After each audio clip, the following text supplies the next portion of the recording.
बोले शंकर भगवान की जय। पुंडरीक और अम्बरीश द्वारा भगवान की स्तुति तथा पुरुषोत्तम क्षेत्र में रहकर भजन करने से उनकी मुक्ति का वर्णन जैमिनीश कहते हैं। उन दोनों के मन में निर्वेद, खेद एवं वैराग्य का उदय हुआ था। वे कुसंग छोड़कर मन ही मन भगवान विष्णु का ध्यान करते हुए तथा शुद्ध आहार और व्रत का पालन करते हुए कुछ समय में भगवान पुरुषोत्तम के नीलाचल निवास पर पहुँचे।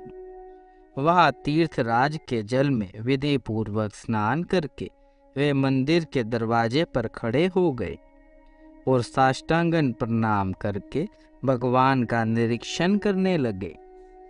परंतु उस समय उन्हें भव्य विग्रह दृश्य का दर्शन नहीं हुआ।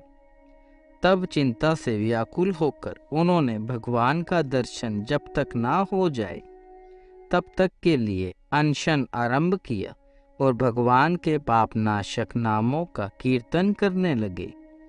तीसरी रात्रि में उन्हें एक ज्योति का दर्शन हुआ।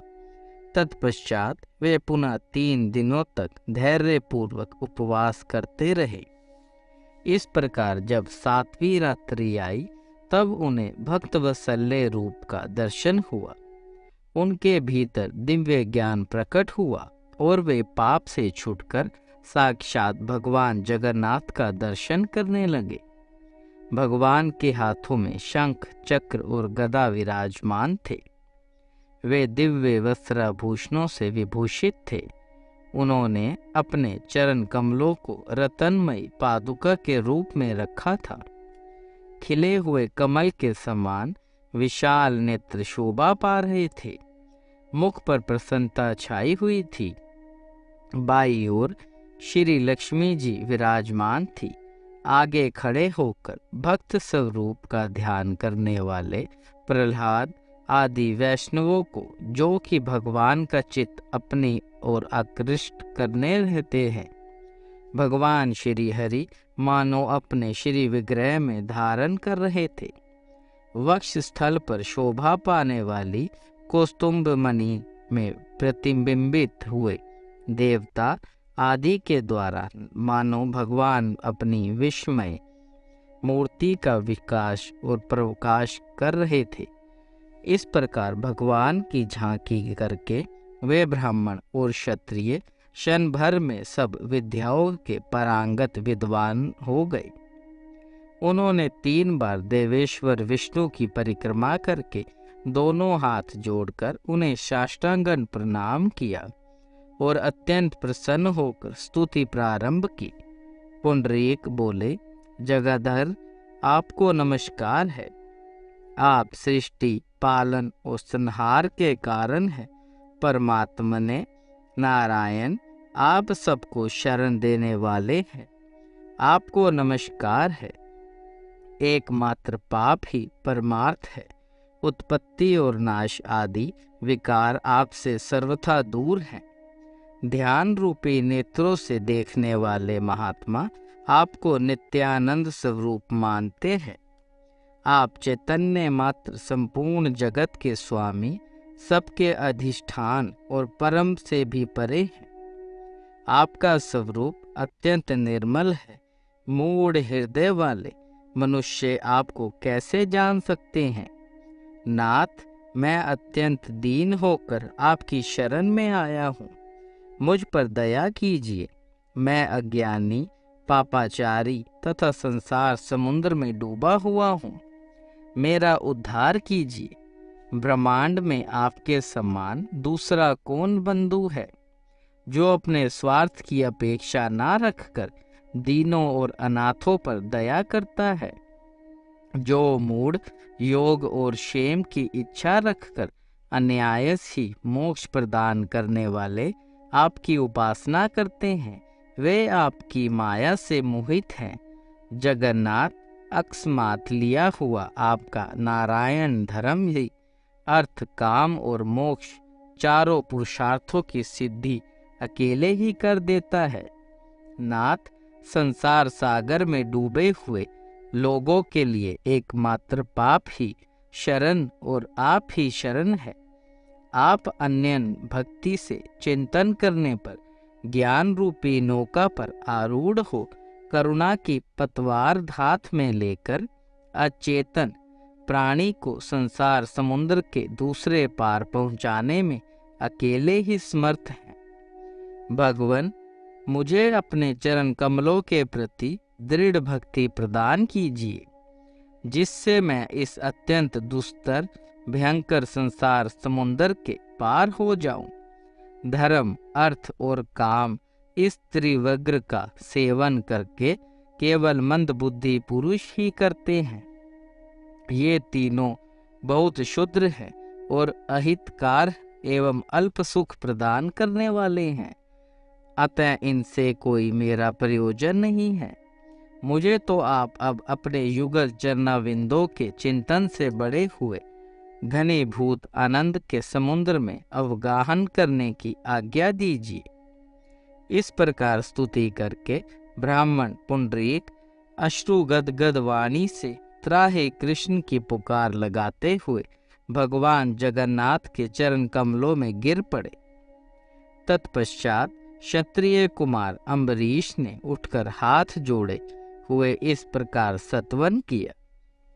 अम्बरीश बोला, देव सर्वात्मन, मुझ पर प्रसन्न हुइए। आपके मस्तक और भुजाएं असंख्य है, नासिका, नेत्र और 4 पैरों की भी कोई असंख्या नहीं है, हाथ पैरों की भी कोई संख्या नहीं है। आपको नमस्कार है। विश्वमूर्ते, आप 36 तत्वों से परे हैं। प्रपंच से रहित होते हुए भी इसके विस्तार में सहायक है। जरायुज, अंडरज, स्वदेश और अद्विज, इन 4 प्रकार के प्राणियों से भरे हुए जगत के आप ही आश्रय हैं। आपको नमस्कार है, जिनके चरणों के प्रकट हुई गंगा तीनों लोकों को पवित्र करती है, जिनका नाम ब्रह्म हत्या आदि पापों की निश्चित शुद्धि करने वाला है तथा कीर्तन करने पर सबको कल्याण प्रदान करता है।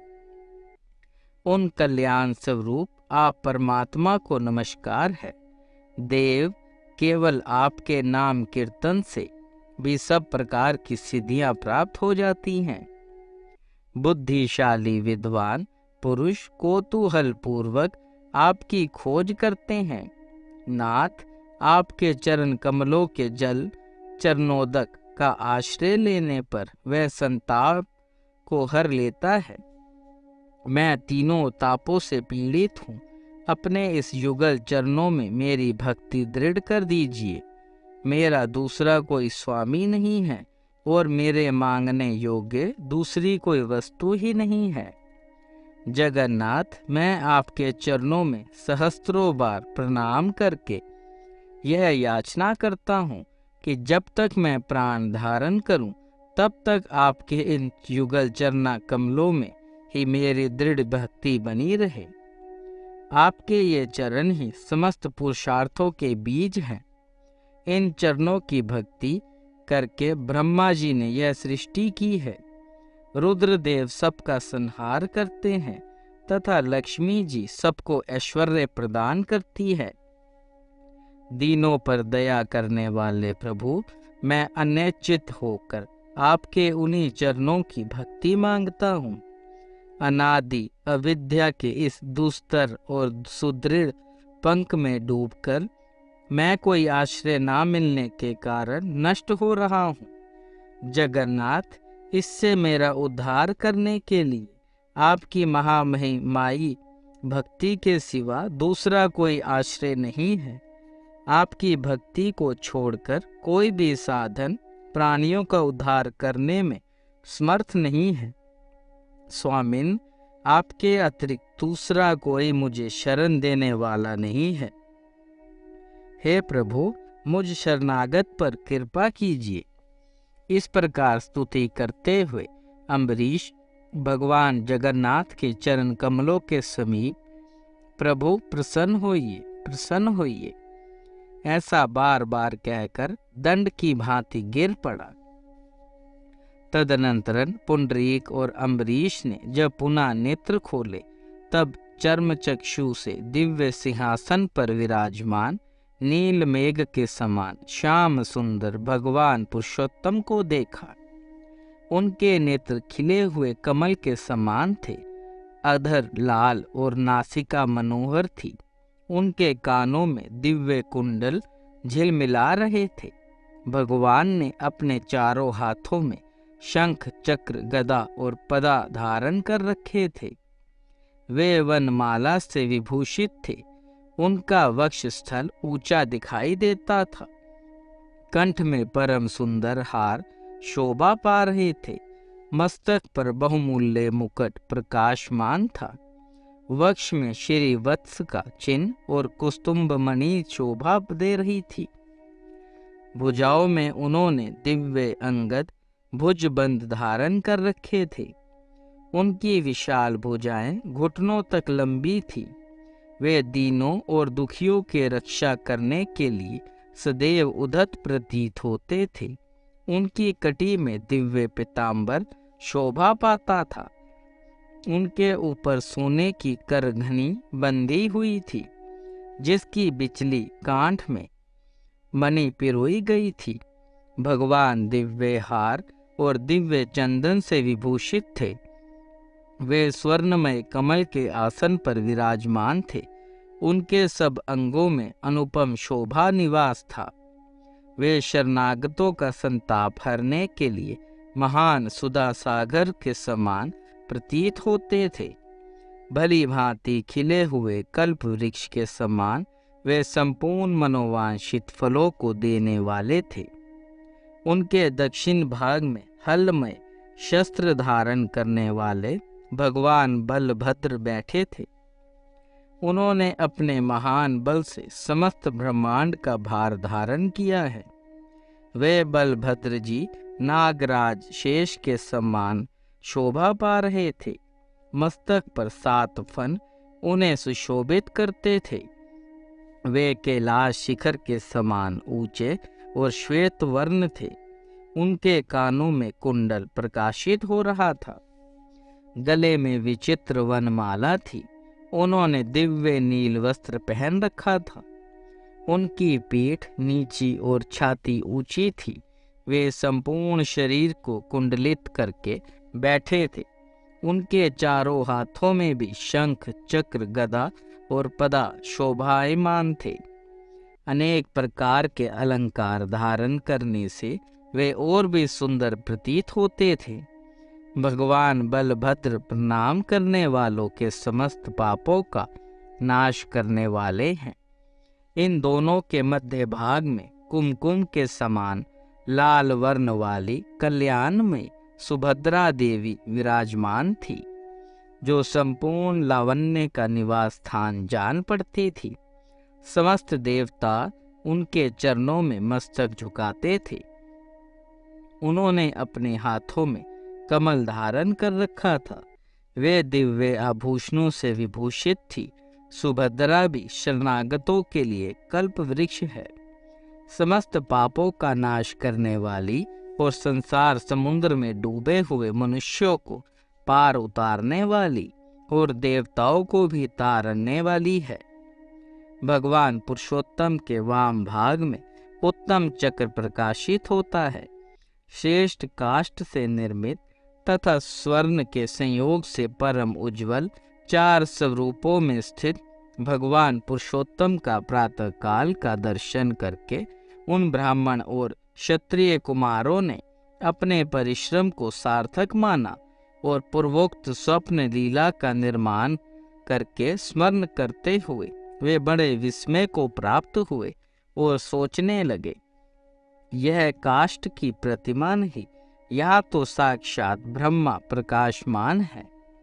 उस समय उन्होंने यज्ञ सभा में आए हुए ब्राह्मणों की बात पर पुनः विश्वास किया और आपस में कहा हम दोनों महापात की क्रमशः यम यातना भोगने के अधिकारी और देवताओं से सेवित भगवान विष्णु का दर्शन हम तो नीरे मूर्ख थे, इस समय 18 विद्याओं में प्रवीण हो गए हैं। इसलिए यह भ्रम नहीं, वास्तविक ज्ञान है। यथार्थवादी ब्राह्मणों ने जो कहा था कि तीर्थराज समुद्र के तट पर साक्षात ब्रह्मा विराजमान है और वट वृक्ष की जड़ में ये सदा प्रकाशमान होते हैं, उनके दर्शन से सब प्राणी मुक्त हो जाते हैं, उन सब बातों का आज प्रत्यक्ष अनुभव हुआ। ये वही भगवान जगन्नाथ हैं जो 4 स्वरूपों में स्थित हैं। पृथ्वी पर जब ये अवतार लेते हैं तब 4 रूपों में प्रकाशित होते हैं। अब हम दोनों जब तक प्राण धारण करेंगे इन्हीं के समीप रहेंगे। शुद्र कामनाओं से मुंह मोड़कर अन्यत्र जाने का भी नाम ना लेंगे। ऐसा ऐश्वर्य करके वे दोनों भगवान विष्णु के भजन में तत्पर हो गए। सदा नारायण का नाम जपते हुए उन्होंने मोक्ष प्राप्त कर लिया। यह पापनाशक चरित्र अत्यंत गोपनीय है। इस तीर्थ के प्रसंग से मैंने इसका वर्णन किया है।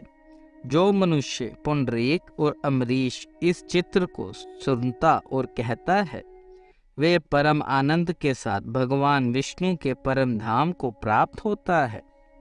बोले शंकर भगवान की जय। देव देव महादेव करुणा निधान भक्त वत्सल्य शिव शंकर भोलेनाथ प्रसन्न होइए त्रिलोकीनाथ। सदैव अपने चरणाविंदों में लगाए रखे, सद्बुद्धि प्रदान करे। सृष्टि के कर्ता धर्ता संहार हरता, आपसे ही जीवन आपसे ही मरण महादेव। बच्चा पुल्लनहार तुसी बख्शनहार लोकीनाथ। कृपा दृष्टि बनाए रखे। हर हर महादेव।